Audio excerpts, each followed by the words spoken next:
Vord. What if the moment that changes your life forever begins in the most ordinary place? Imagine a life of quiet routine, far from the echoes of your past. This was Moses' world. Decades had passed since he fled Egypt, the land of his birth and his shame. Now, he was a shepherd in Midian, his days marked by the rising sun and the slow, steady rhythm of his flock moving across the vast, silent desert. The wind whispered secrets through the canyons, and the sun beat down on a man who believed his story was already written, his destiny sealed in this forgotten corner of the world. He was just a shepherd, leading his sheep through another ordinary day. Unaware that he was about to walk into an appointment with eternity, one day, leading his flock to the far side of the wilderness, Moses came to Horeb, the mountain of God. And there, something impossible caught his eye. A flicker of light, a dance of fire where fire shouldn't be. A single bush was ablaze, its leaves and branches engulfed in flame, yet it wasn't turning to ash. It wasn't consumed. Curiosity pulled him closer. This wasn't a normal fire. It was alive, pulsating with an energy that seemed to hum in the very air around it. He had to see it, to understand this strange sight. As he took a step forward, a voice, deep and resonant, thundered from within the flames, shaking the ground beneath his feet. Moses!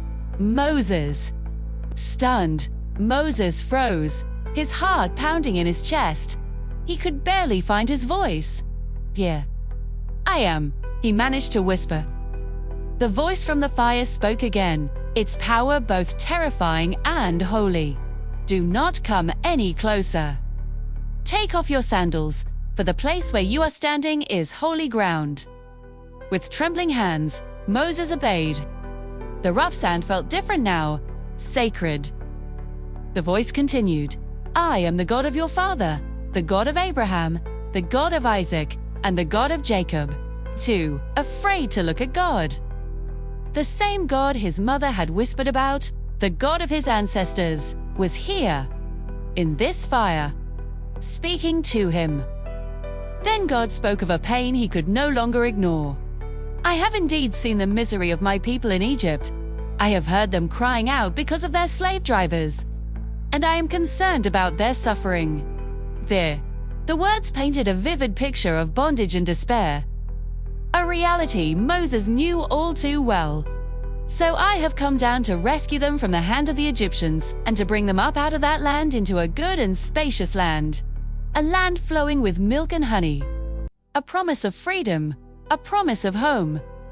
Moses' mind raced. But then the commission came, a command that seemed impossible. "So now, go. I am sending you to Pharaoh to bring my people the Israelites out of Egypt." Me! The word escaped Moses' lips, filled with disbelief and fear. Who am I that I should go to Pharaoh and bring the Israelites out of Egypt? He was a fugitive, a shepherd with a stutter, a man who had long since buried his past. How could he, of all people, be the one to challenge the most powerful king on earth? To prove it, God gave him a sign. And when Moses asked who he should say had sent him, God revealed his own eternal nature in a name that echoed through the ages. "I am who I am. This is what you are to say to the Israelites. I am has sent me to you." The self-existent, all-powerful God still doubt gnawed at Moses. "What if they do not believe me or listen to me?" he asked, his voice shaking.